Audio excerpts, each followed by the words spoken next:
Dr. Swansea asked me to collect you, Yes, Nurse Crane? How can I help you? I'm so sorry. I know Dr. Swansea wanted you to rest, but we have somewhat of a crisis. A crisis, you say? Our supply of antiseptics is nearly depleted. I was hoping there was another box up here, but...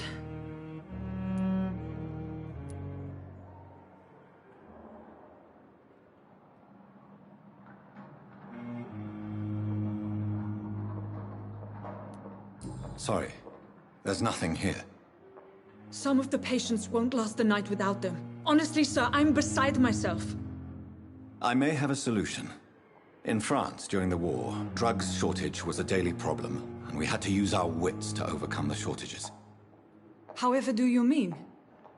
If combined correctly, certain household chemical products can be used in a pinch instead. Now, where's the hospital storeroom? The storeroom? Fat chance.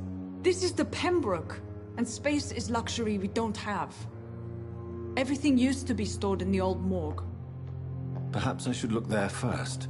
Where is this morgue? It's the large building behind the hospital. You'll need to go in the back door because it's been sealed off for sanitary reasons. Take this key. It opens a small back entrance at the end of a narrow street. The abandoned morgue behind the hospital. A small door at the end of a narrow street. On my way then. Thank you, nurse.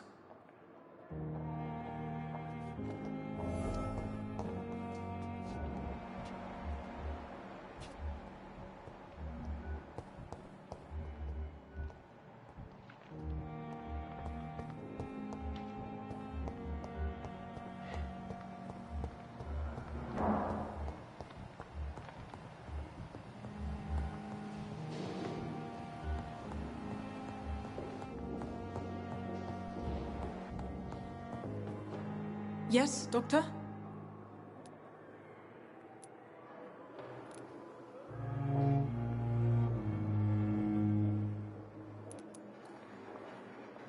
Exactly how bad is the supply situation here at Pembroke? It really depends. Dr. Swansea deftly works his society contacts for monies, but with the quarantine, well, we're in God's hands. Why then do you always work the nights? Don't you ever sleep? At the Pembroke, we're always hands on deck.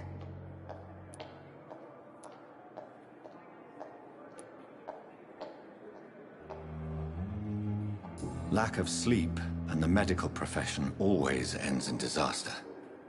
I've witnessed many a colleague succumb to stimulants to fight exhaustion. Drugs were as deadly as bullets in the trenches. London's trenches start here at Pembroke Hospital. We are on the front line, make no mistake. Your dedication to the Pembroke does you credit, Nurse Crane, but when do you sleep? We staff get our sleep when we can, Doctor. Nursing is a vocation, not the labor of a journeyman.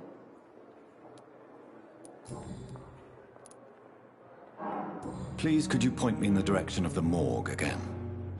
It's the large boarded-up building behind the hospital. You can't miss it. The key I gave you will open... That's all for now, Nurse Crane, thank you. Yes, Doctor? That's all for now, Nurse Crane, thank you.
It's locked, all right.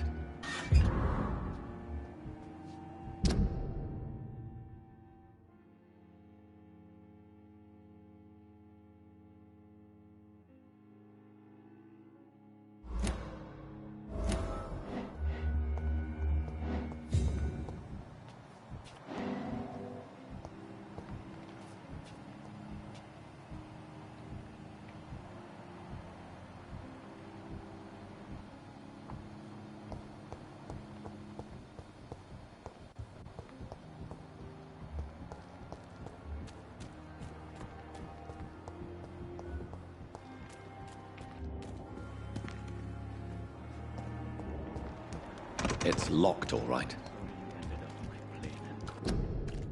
Medical bench, sir. I understand you must be very angry about this unfair situation. I managed to arrange to have you buried in the same mass grave as your wife.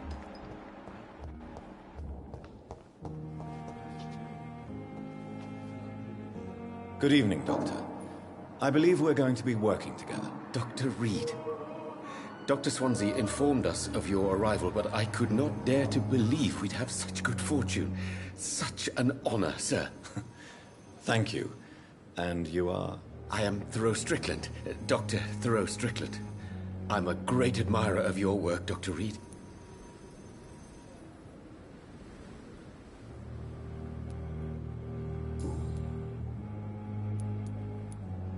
Please, could you tell me something about yourself? I'm a great admirer of your work concerning blood transfusion, Dr. Reed. I run my own experiments. I'm convinced it's the future.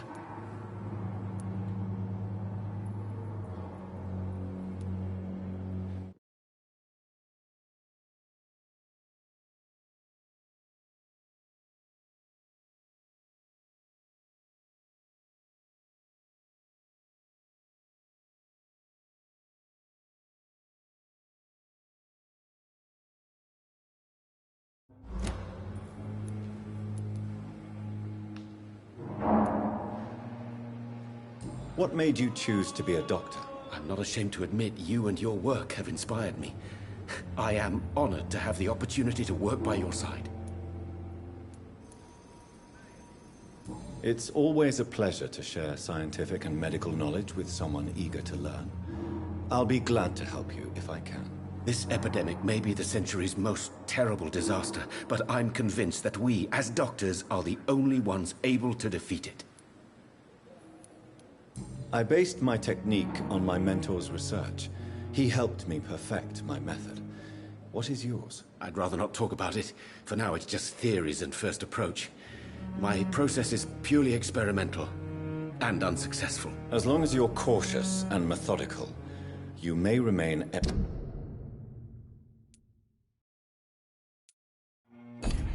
empty-handed, but you won't fail. You're not the first one to warn me. But I am convinced knowledge is the main weapon against the ravages of this epidemic.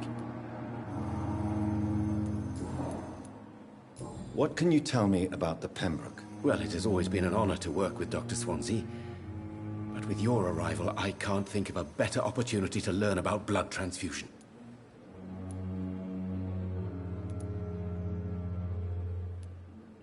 You seem quite optimistic. It's a rare and precious attitude in these difficult times. I'm convinced that this epidemic is a test of endurance and dedication for us men of science. Questions remain about our capacity to resolve the situation. True. Last summer, during the first wave of the epidemic, I used to joke with Milton about the extra work. We're not smiling now. Do you need help with anything in particular? Well, yes, maybe. I'm waiting for a batch of products I ordered for my personal research, yet my supplier seems to have vanished. Do you want me to play the errand boy for you? Oh no, Dr. Reed. But if you went personally to his shop, what with your reputation and all, he wouldn't dare to refuse the products I need. I see. Well, give me the address, for I may pass by if I have time.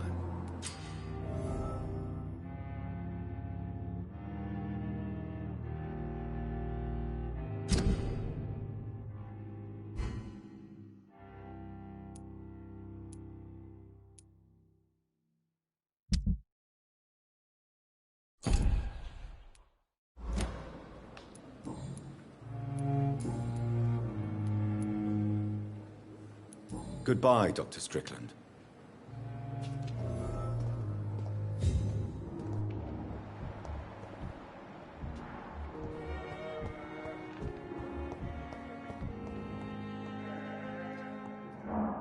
Good evening, sir.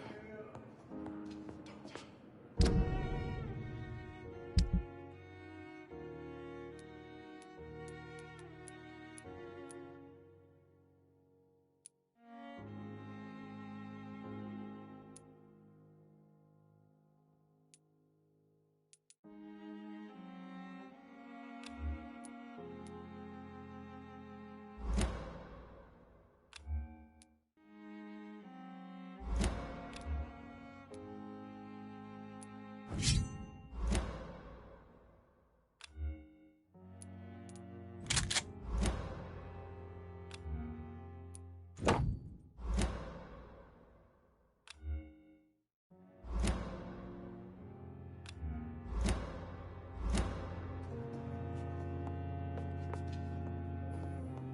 may lack the resources, but we have some of the most brilliant minds in London. Good evening, sir. I'm Dr. Reed.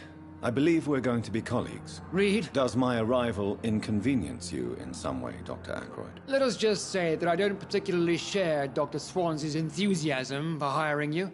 What we need here are reliable professionals, not overrated dabblers.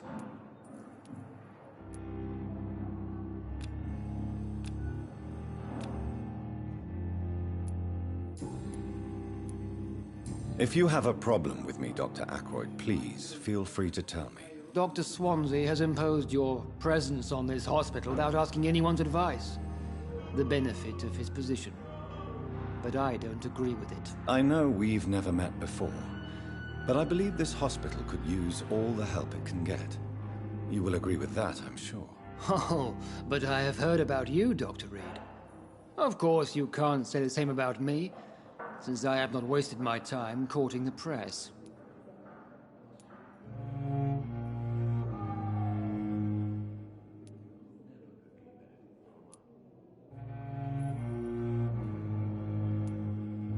There is no need for such animosity between us. Don't you think the epidemic is already enough to deal with? That is one point we could agree on. And that is precisely why I want to be sure that you will be of help to this hospital instead of a burden. Since your tenure in this hospital is longer than mine, perhaps you can tell me more about this place. Let's just say I'm tired of the carelessness around me. I have always respected the skills of Dr. Swansea, but over time his enthusiasm has become displaced. Carelessness? Exactly what are you talking about? We're here to save lives. The people who trust us are not volunteering for experimentation. They're here to be healed. I don't intend to run any radical experiments, Doctor. Even if I, as any good practitioner should, express an interest in pushing the boundaries of medical research. Modern medical methods were created through audacity and ego. But there are rules in our line of work, and they're here to protect our patients.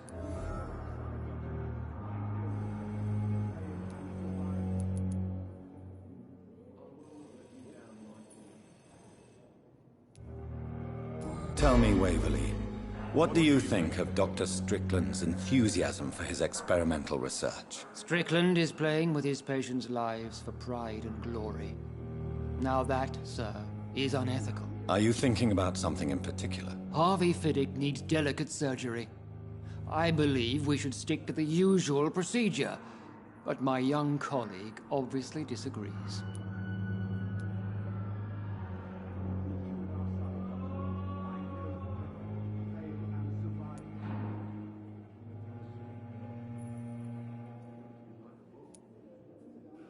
And are you not afraid that your rivalry with Strickland may be blinding you? Rivalry? I guess you could call it that. But I will never be childish enough to let my personal feelings affect my judgment. Why do you wish to lead this surgery? I strongly believe that Mr. Fiddick should not be butchered to test an unproven procedure.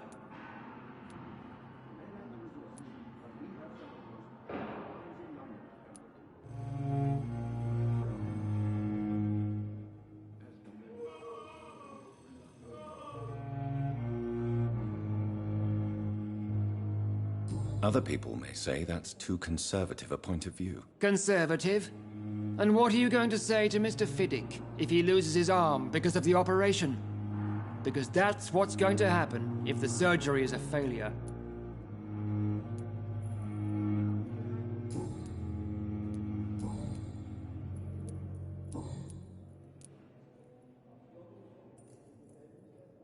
I don't know what you've heard about me, but I have already proved my value as a practitioner. I don't question your skills, Dr. Reed, but your motive. Is it money, fame, or are you truly dedicated? And what exactly is that supposed to mean? I served in the war just like you. But unlike you, I did not use the wounded to play the modern sorcerer. Be careful what you insinuate, Dr. Ackroyd. I only want you to admit you used those men to improve your theories.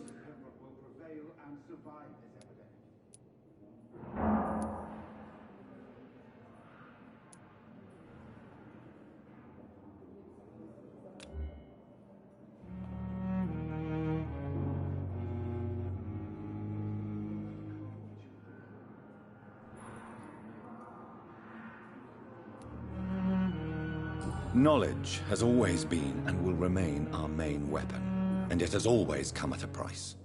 And personal initiative. It is not a question of initiative, it is a question of integrity. These men and women have put their faith in us, Dr. Reed. It seems you have bad memories of your military service. I refuse to see this industrial slaughter as scientific progress. War only reveals the worst in men. We can at least agree on something, Dr. Ackroyd. Thank you for your time. We'll talk later.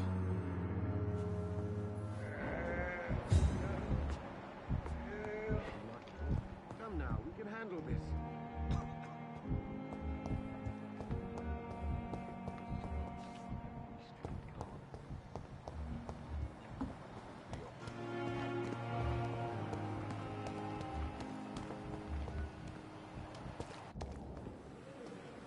Good evening, sir. I'm Dr. Jonathan Reed. I'm new here. I've already heard about you, Dr. Reed. I'm Milton Hooks, the ambulance driver for this shithole of a hospital. That's quite a blunt introduction, Mr. Hooks. You can call me Milton. I like to speak my mind, Dr. Reed. Perk of the job. Don't judge me, and I won't judge you. I'm not sure I understand what you're talking about. Well, I'm no doctor, but I'm pretty sure a gun can't be used as a surgical instrument. You have a keen eye. I learned to shoot during the war, and have carried one ever since. Old habits die hard. No need to explain, Dr. Reed. And if you ever need a better gun, remember, I may have something for you.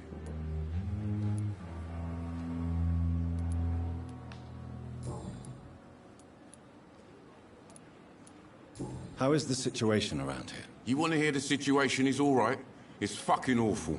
We lack everything, and it's getting worse every day. So what do you do exactly in this hospital? Apart from smuggling guns, I mean. I've been an ambulance driver since... too long, I guess. I bring sick people here night and day. It's a dirty job, but I get it done. Most of the time.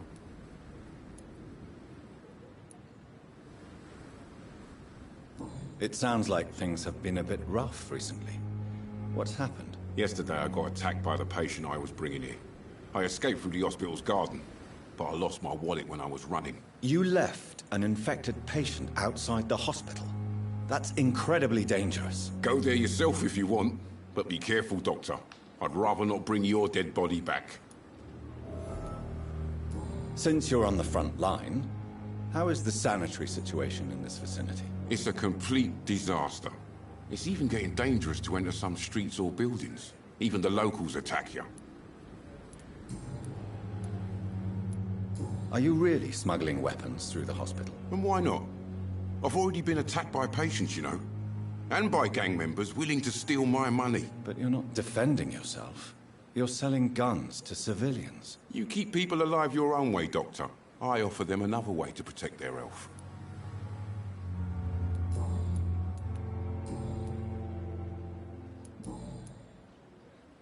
Goodbye, Milton.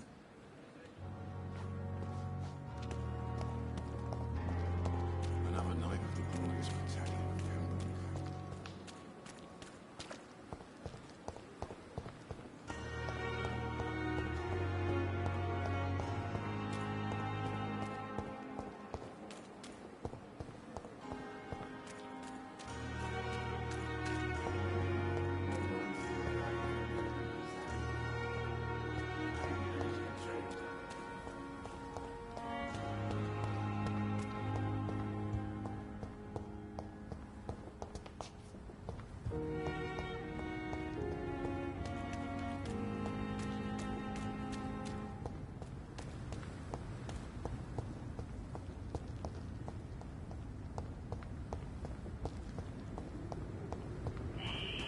Scowl voices in the garden.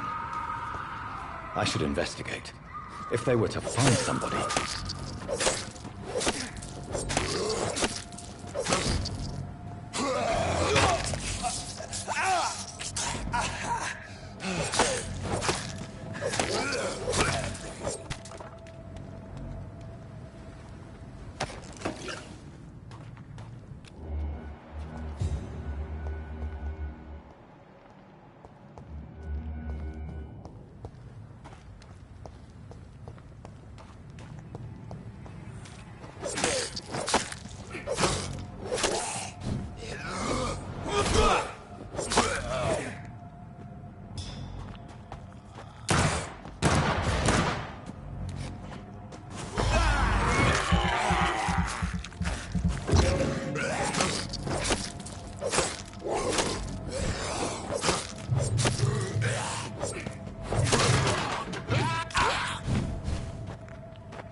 It's locked.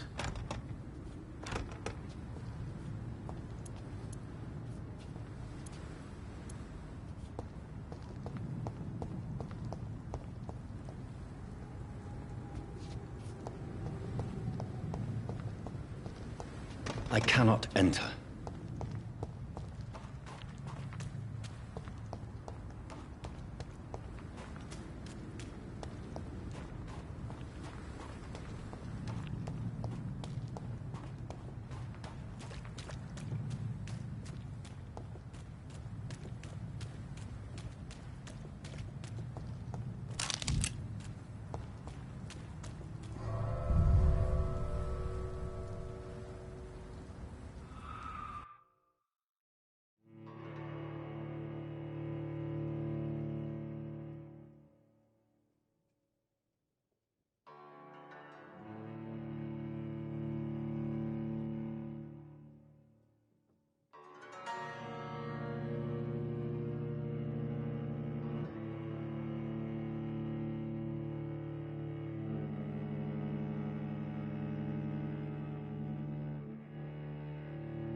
It's locked, all right.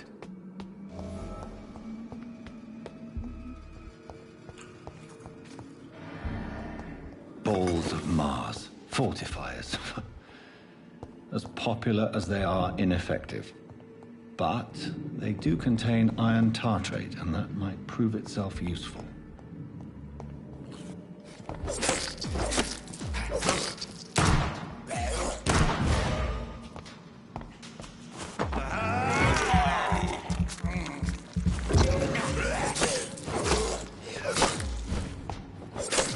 Behavior is similar to the infected William Bishop.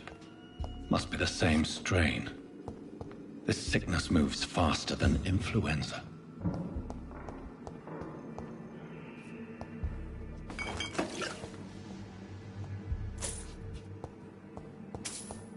I cannot enter.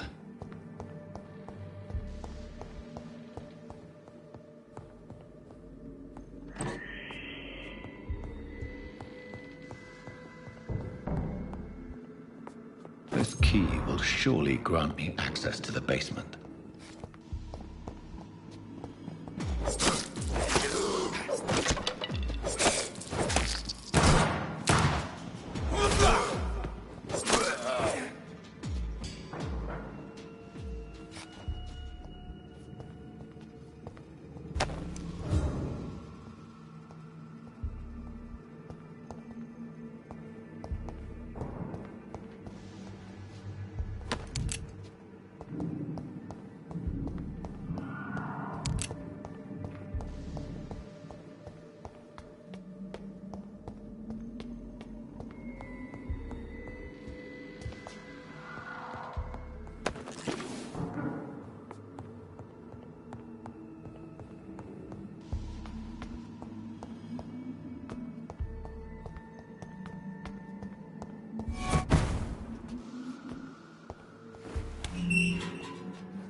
These skulls feed from corpses in the husks of animals. They're not after blood.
It's locked.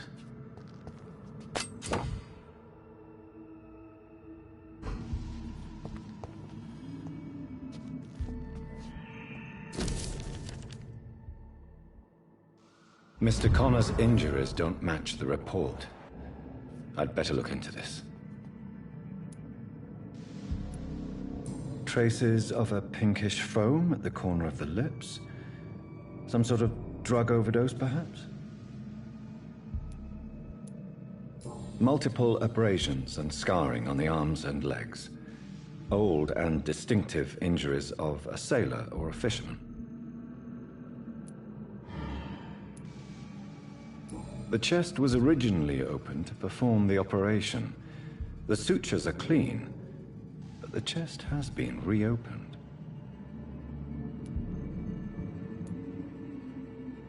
A puncture over the left lung. Possibly a chest tube insertion. Not the cleanest work, but I think it was successful. Signs of internal bleeding.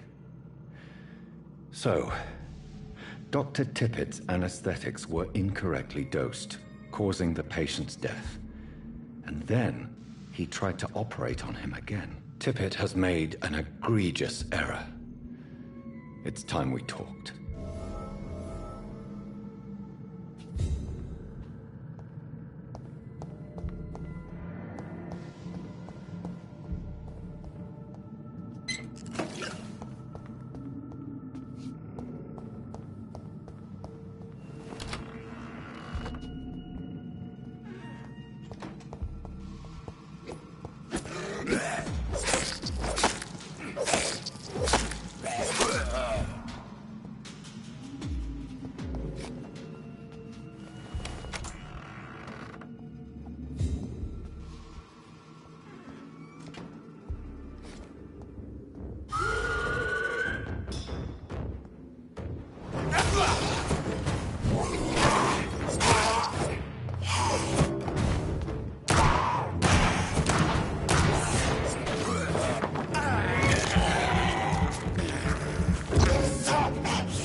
Skulls can be so ferocious. I'm not sure I can defeat them without becoming stronger. To drink blood is so tempting. Sodium hypochlorite. Dangerous to administer, but efficient in the proper dosage.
Good evening, Milton. Good evening, Doctor. Still trying to save lives?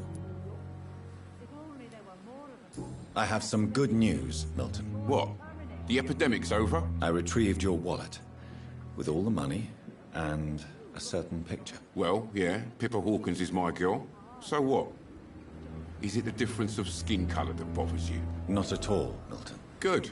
Please, take this money anyway. To remind you to keep your mouth shut. Not everybody's as broad-minded as you, Dr. Reed. Goodbye, Milton.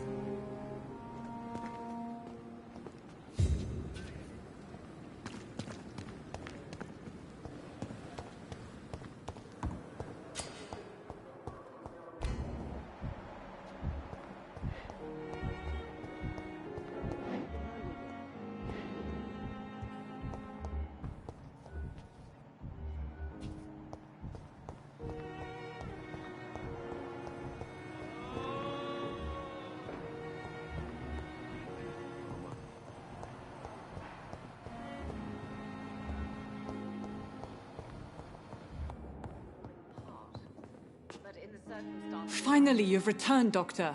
Did you find anything of value? Yes, nurse. You've worked your first miracle, Doctor. Now, this patient here needs immediate treatment. Duty calls.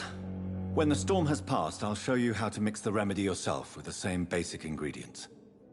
Many thanks, Doctor. When you've finished, you ought to report to Dr. Swansea in his office. He's been looking for you. Seemed pressing.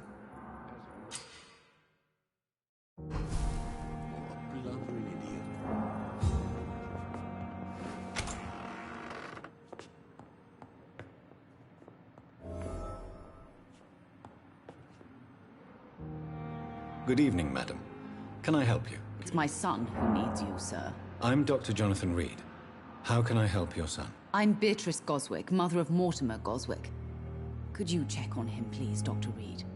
I've heard much of your talents as a physician.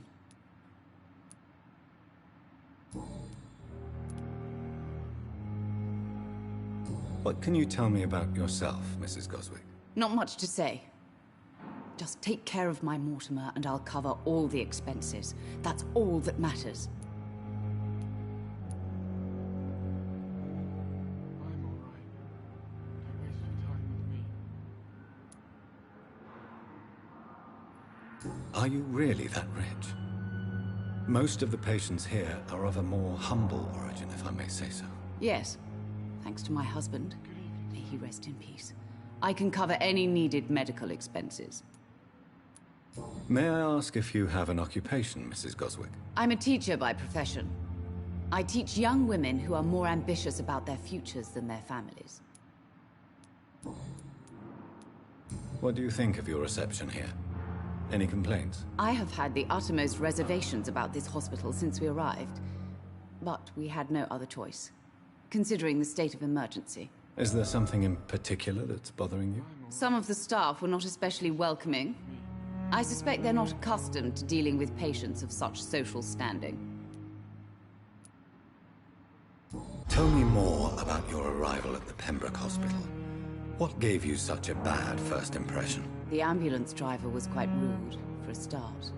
And that nurse, Miss Hawkins, seems to have quite a dubious attitude. What do you mean? She managed to secure a bed for my son despite the epidemic. It was a relief, but it wasn't cheap.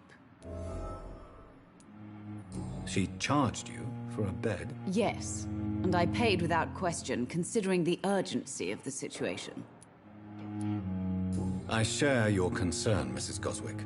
Be sure that I'll talk to the people involved. I don't expect compensation, Dr. Reed. But I'm aware such behavior would not be tolerated in other hospitals.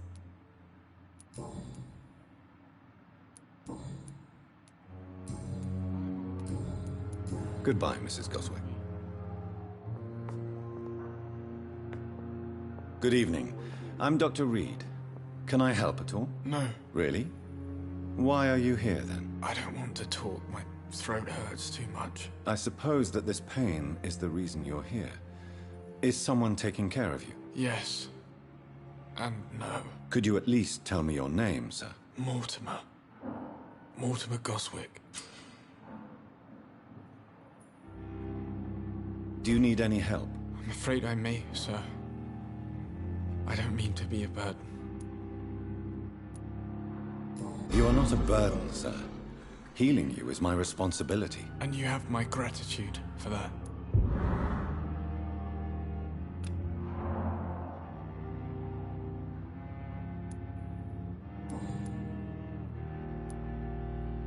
How painful is your throat, Mr. Goswick? So painful I'd rather not talk at all, Doctor.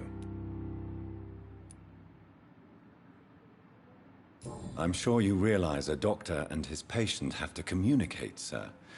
Would it help if I gave you some paper and a pen? Not really. I see.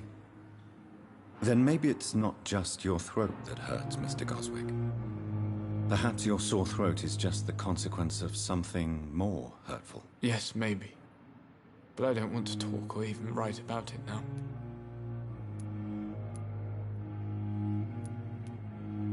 Why did your mother have you hospitalized here? She seems convinced this is a bad hospital. My mother just wants the best for me. She won't rest while I'm here. She'd go all the way to hell and back to help me.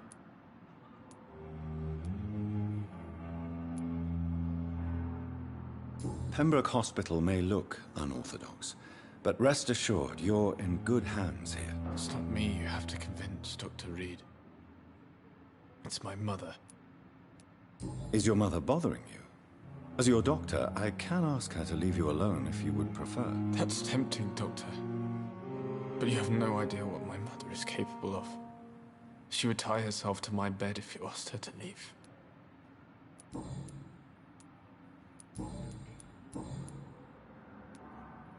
Tell me about yourself, Mr. Goswick. I don't want to talk, Doctor. I have to go now, sir. But don't hesitate to contact me if you need any help. I'm alright. Don't waste your time with me.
Good evening, nurse. Good evening, Doctor. I don't think we've been introduced yet. My name is Pippa Hawkins. And I'm Dr. Jonathan Reed. Dr. Swansea has recently offered me a position in this hospital. Well, it's a euphemism that your help will be appreciated, Doctor. How would you describe the situation at the Pembroke Hospital? It's serious. The flu is wreaking havoc amongst the staff and patients. We are running out of everything. Nurse Hawkins, the Spanish flu won't last forever. Even the Black Plague didn't kill everyone. I wish I could believe you. But what if this epidemic was worse? What if in the end, nobody was spared? You must get a hold of yourself, nurse. Sorry, I'm exhausted. No one has any idea when this epidemic will be over.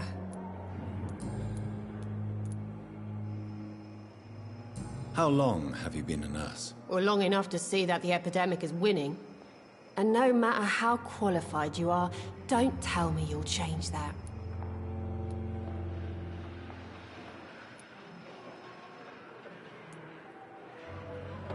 You'd be surprised what dedication can achieve, Nurse Hawkins. In medicine, sometimes we're just a test result away from a miracle. Sorry, Doctor. I don't want to sound bitter, but I'm just too tired to give a pep talk like Nurse Brannigan. How is the Pembroke staff coping with the epidemic? Well, not well. Milton, the ambulance driver, is even more grumpy than usual, especially concerning doctors. Why is Milton grumpy on a daily basis? Is it just an act? Milton's not the kind of man who's bothered about a bad reputation, whether he deserved it or not. Why does Milton dislike doctors? I don't know. Just ask him. But be warned, Milton is not the chatty type. Pepper, I know you're very close to Milton Hooks. Yes, Milton Hooks is my man. If you want to report me for that, just feel free, Doctor. I have no intention of reporting you, Nurse Hawkins. But are you aware of the risks? The rules say I won't be allowed to work as a nurse anymore. But here at the Pembroke, we break rules all the time. Is he worth the risk? Hey, I'm no perfect woman, and Milton is not the finest bloke. But we do our best to get by. That's all any of us can hope for nowadays.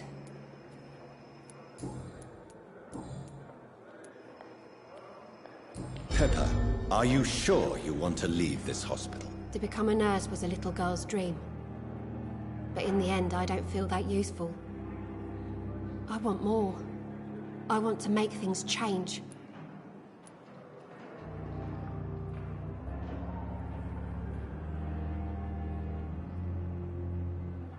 You should be proud of what you've achieved. This hospital represents hope for many people in need of help. Maybe you're right. But at the moment, I feel like we're just a cemetery waiting room. What steps are you prepared to take to feel more useful? I don't know yet. My sister believes that the real fight is in the streets nowadays. Maybe she's right. Maybe this is what I must do.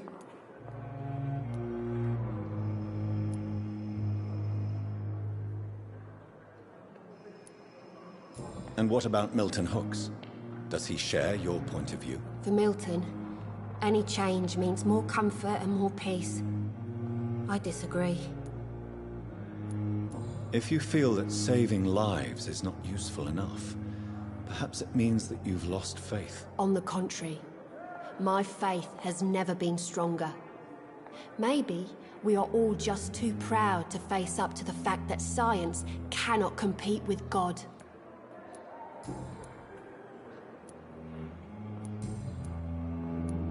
Goodbye, Nurse Hawkins.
Good evening, sir. Can I help you? Unless you're here to fix my face. No. I don't think you can help me. I'm Dr. Reed. I've recently taken the position of head surgeon here. War injuries, am I right? You guessed right, Doctor. German shell took my pretty little mug right off. But they still call me Thomas Elwood.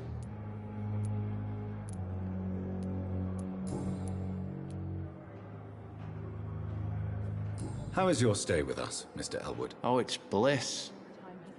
I just escaped death in the trenches to be surrounded again by the moans of the dying. Can I ask you precisely why you're a patient here? It's the pain, sir. The drugs don't work. It just hurts under the scars, if you get my drift.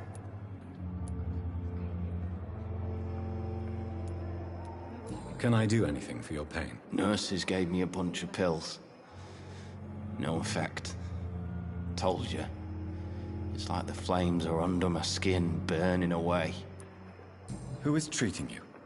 Is someone in particular looking after your case? Nobody since the old and tired doctor spoke to me. Started to think I was forgotten about. Wouldn't blame you. You don't seem worried by that. My face hurts so much more when I smile or cry. I've learned it's easier not to speak. But be assured I'm smiling inside. Why do you feel responsible for the injury, Thomas? What really happened? I wasn't disfigured by any German shells. It happened during my leave. It was an accident.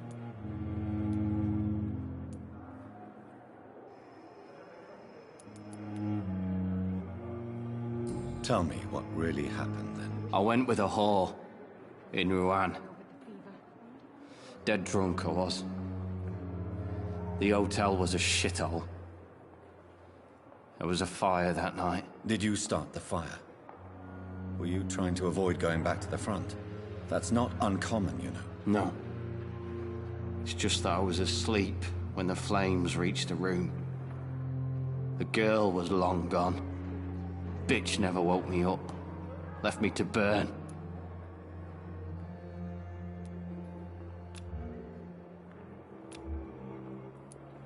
Why lie about it? Come on. It's one thing to come back disfigured by the Germans, and it's another to get injured in an accident that could have happened to anybody.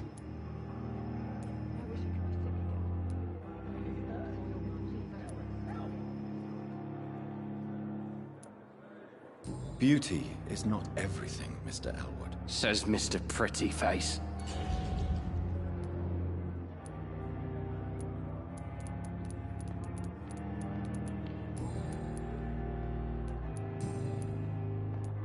Goodbye for now, Mr. Elwood. The pain. Time has lost its effect on me. But the suffering continues. Good evening, Mr. Hampton. How do you feel? Dr. Reed, is it? Oh, sir, I must apologize for my behavior. What do you mean? I was not myself in the factory. Fear and exhaustion made me say awful things to you, I'm afraid. You remained perfectly nice and polite. A little delirious, perhaps. But who wouldn't be after enduring an abduction? Thank you, Doctor. That's a relief. Now all I need to do is rest and return to my flock.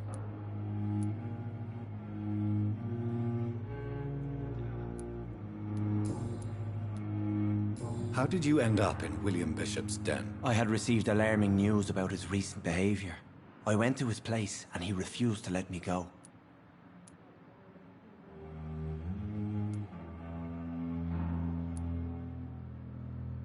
Why did he abduct you? William was an alcoholic. His addiction suddenly changed to blood. I don't know why. Just like a patient I met here. This Miss Hawcroft. You dared to enter this awful place alone. You're a hero, Mr. Hampton. Or a fool. I'm just a man trying to help his friends, Dr. Reed. William Bishop was a conflicted soul, searching for light. Do you know Tom Watts, the bartender from the Turtle? I met him before I found you in the canning factory. Tom? Yes, of course. Always the helping hand, good old Tom. Without men like him, corruption and despair would have wiped out the East End long ago. Who should I avoid in this part of town, then? Any particularly evil figures? Not really. Most men and women are just doing their best. And it's not my habit to speak ill of people I know, Doctor. People are still in despair. How could it be otherwise? The authorities have left us all to rot in this contagious nightmare. No drugs, no advice, nothing. It's a damn shame. What is the general situation in the East End docks? The situation has always been tough, with a lot of tensions between the gangs and the dockers' trade union. The wet boot boys are very nervous since they lost their leader. Who leads the gang now? Since Clay Cox went missing, it's his wife Edwina who runs the show, with the assistance of her minion, Booth Digby. Has the gang been threatening you? Ah, no. I've had this nickname for so long, you know, the sad saint of the East End. No one dares to bug a saint, not even criminals.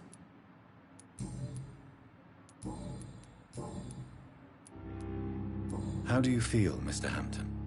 Medically speaking, I mean. I feel exhausted. Beyond exhaustion, actually. William drank so much of my blood in his madness. I feel empty. You're in good hands here.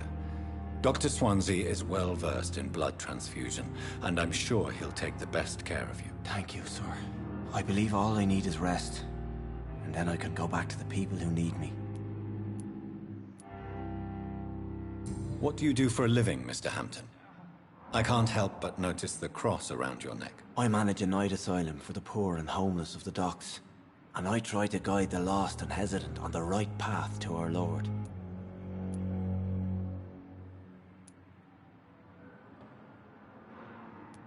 Are you a priest, Mr. Hampton?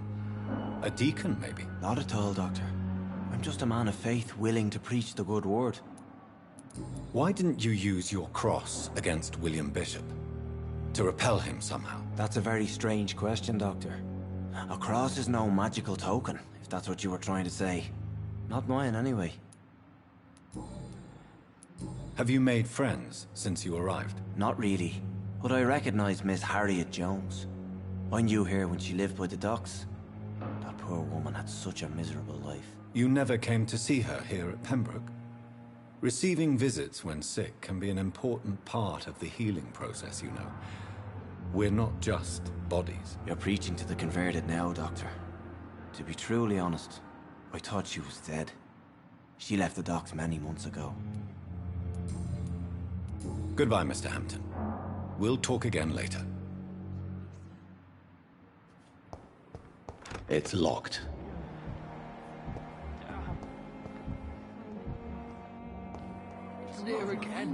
Good evening, miss. I'm Dr. Reed, the new surgeon at the Pembroke Hospital. And who are you? Your name has no meaning to me, mortal. You're nothing but dust blown by the winds of eternity. I beg your pardon? What are you begging for, mortal? My clemency? Well, tonight maybe I'm inclined to mercy. You'll never forget the night you met Thelma Howcroft. You keep calling me mortal. Why is that? And if I'm mortal, what are you? Well, Dr. Reed, if you must know, I'm a vampire. Do you require my services, Miss Howcroft? I have no need for your medicine, Dr. Reed. Blood is the only drug I need. Do you require my services, Miss Howcroft? I have no need for your medicine.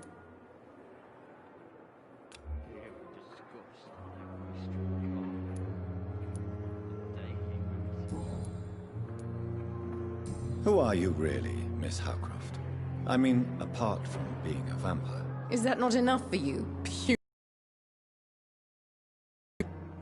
Proof of my powers? I'm curious to know who you were before becoming a vampire. It was such a long time ago, I don't remember. Centuries of unholy life can have strange effects on one's minds, you see?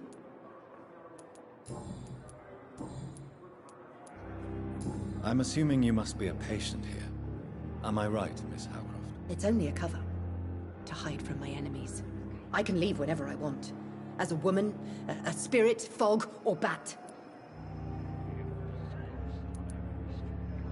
Who are these enemies you mentioned? Can you describe them? I cannot say for sure.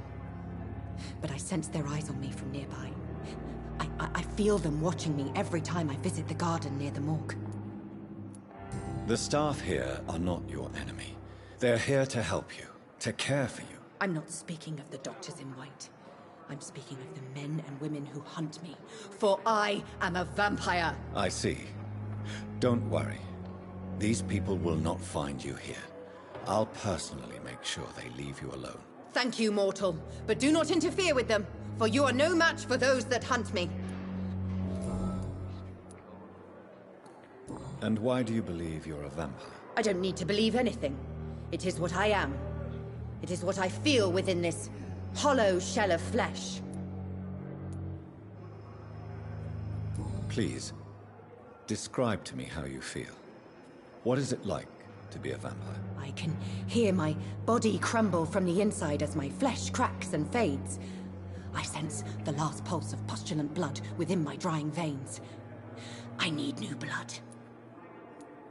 I see. Have you ever heard of Cotard syndrome, Miss Howcroft? Never. It's a mental illness discovered by a French neurologist named Jules Cotard. The affected patients are delusional. They believe that they are putrefying, that they are dead, a ghost or a ghoul, or in your case, a vampire. Delusional, you say? Oh, sad and petty mortal. You can't even begin to understand the concept of immortality. And you think it is I who am delusional.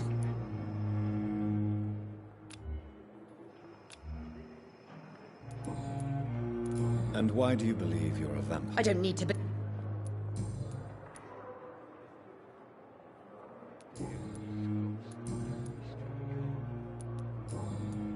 I'll leave you, Mistress of the Dark, to your nocturnal activities. I wish I could be sick again. Feel my blood So boil many with deaths. fever. Not of my own.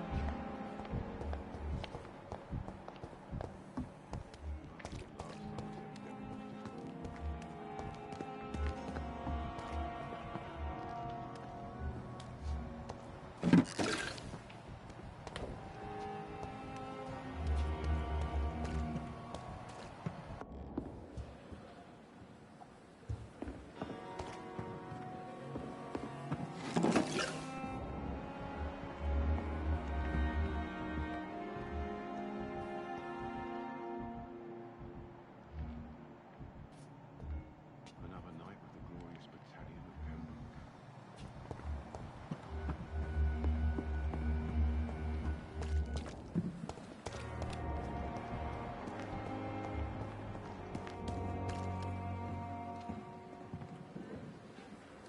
Good evening, sir.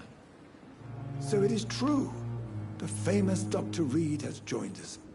I can't think of any better news during these terrible times. Do we know each other? Actually, yes. We met once before, at the Rockefeller University in New York. Dr. Tippett's, yes, I remember. I was assisting Professor Carell in his research about coronary bypasses. He had nothing but praise for you. He was also very confident about your future. And look at you now.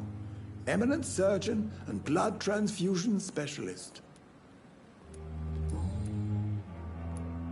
What is the Pembroke Hospital situation? And please, speak freely. This hospital is not exactly the best of London. I'm sure you are used to working in a better environment.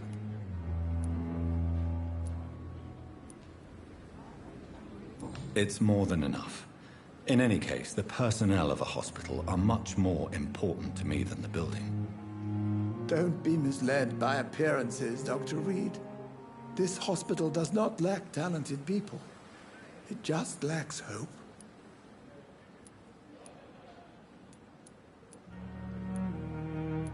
What can you tell me about the staff in the hospital? Some are really good, and others are not so good.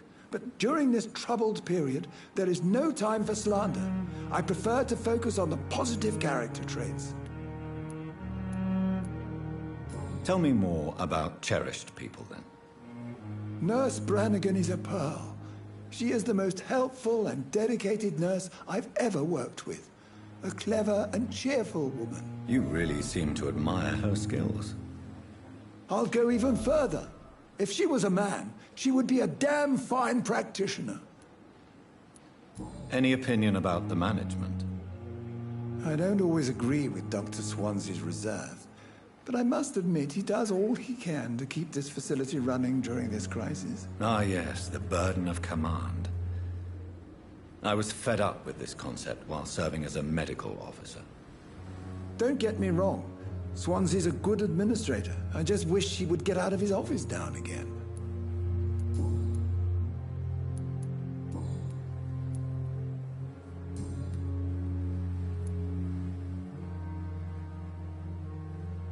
Corcoran, I want you to tell me about Mr. Connor. How did he die? What happened? He was my patient. He died because of my mistake. That's the blunt truth.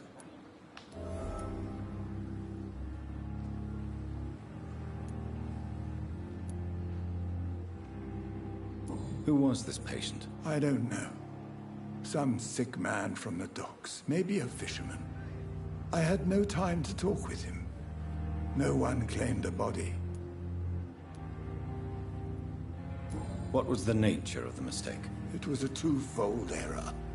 My diagnosis was wrong, and the administered dosage was too strong. Why not stop practicing? Are you mad? I killed that man, I admit it, and it won't happen again. I have saved so many lives since then.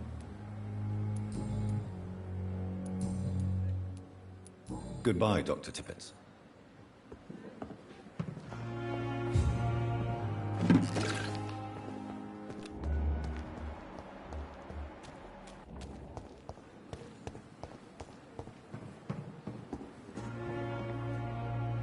Good evening, nurse. I'm Dr. Jonathan Reed, the new surgeon here at the Pembroke. Dr. Swansea has already told us about you, sir. I'm Nurse Gwyneth Brannigan. Welcome to the Pembroke Hospital. Did he really? It's a good thing I wasn't hoping to keep a low profile. All members of staff have already read about your new blood transfusion technique. Dr. Swansea made sure of that. I see. Well, I'm a little surprised, but I suppose I'll just have to deal with this unexpected notoriety. You must know, blood transfusions are Dr. Swansea's primary subject of research. He is convinced it is the future.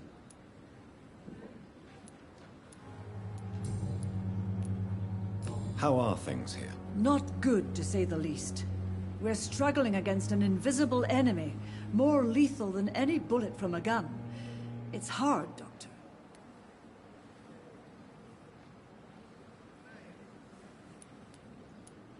An invisible enemy? Quite a poetic term for a disease, especially from a nurse. Sorry, Doctor.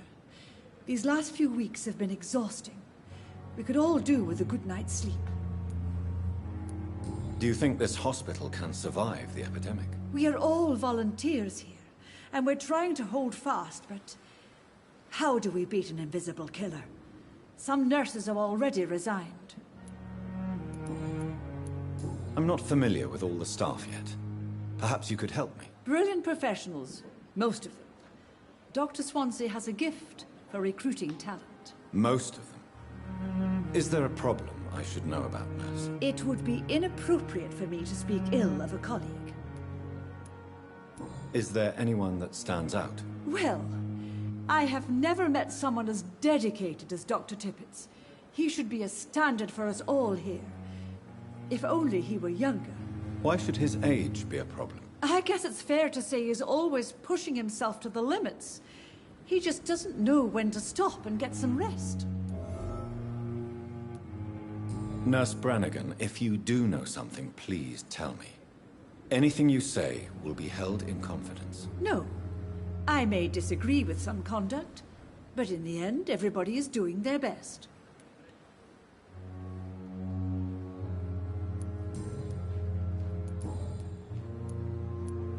Goodbye, nurse. Call me if you need assistance.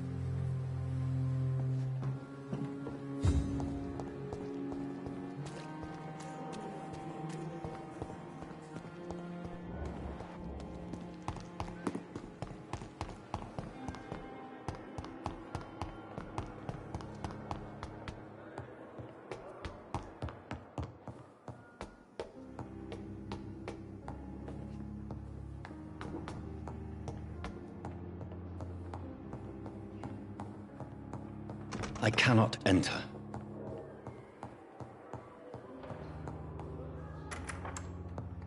Please, Jonathan, come in. Fascinating, is it not? In the last decade, so many mysteries have been brought to light with our microscopes. The human body, biology's penultimate frontier. The more we explore its boundaries, the less we're able to trace a clear line between life and death. You, my friend, have a foot in both countries. The view must be vertiginous. It's at least as vertiginous as chatting about vampires with you, I would say. This must be all so new to you. This area of town, the hospital, a brand new life. How stimulating it must be. I wish I could share your enthusiasm, Dr. Swansea, but my condition defies scientific categorization. Undead? Unalive? Immortality defies logic. I cannot express my thrill at this serendipitous turn of events. The world's most eminent specialist in blood transfusions, a vampire. One might say a gift from heaven.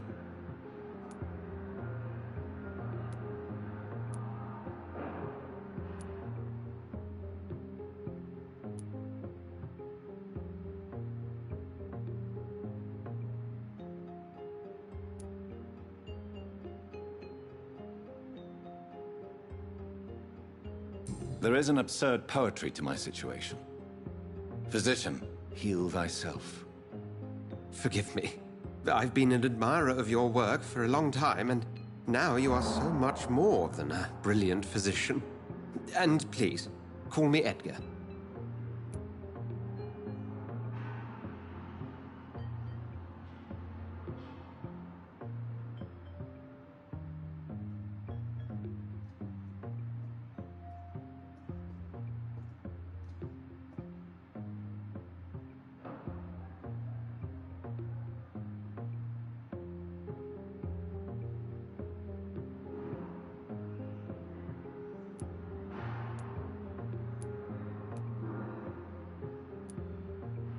There is no need to apologize, Edgar.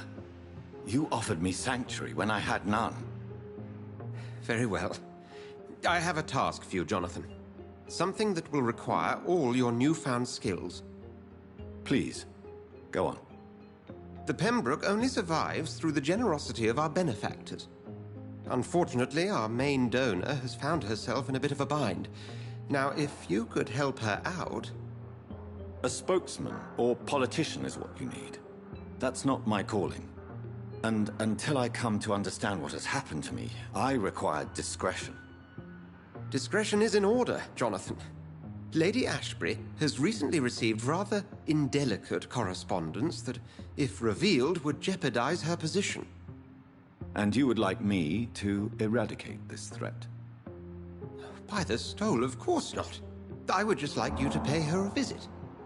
Her ladyship is certainly near the tents outside, tending the sick. You can't miss her. Look for someone impossibly delicate. Accepted. I'll see what kind of trouble Lady Ashbury is in.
It's locked, all right. Dodged death so many times. Oswald, you can't just die like this.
Over there! There's one of them vermin!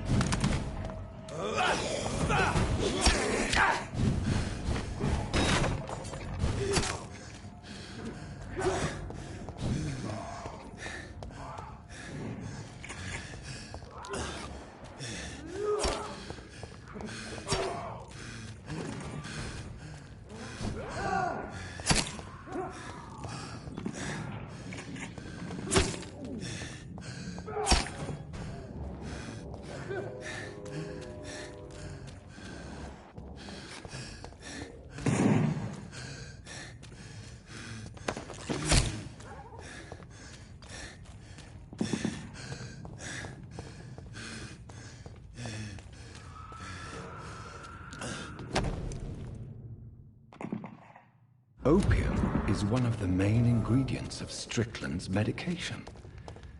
Never a good move.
This is an impressive knife.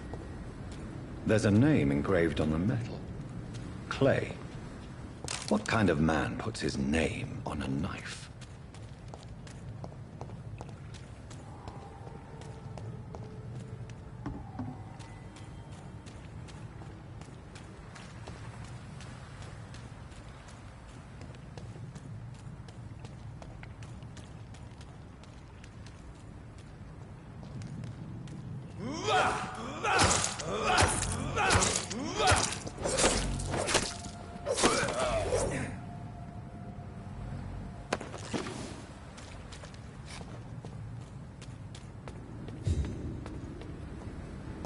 Watch yourselves! There's one of them!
It's locked, all right.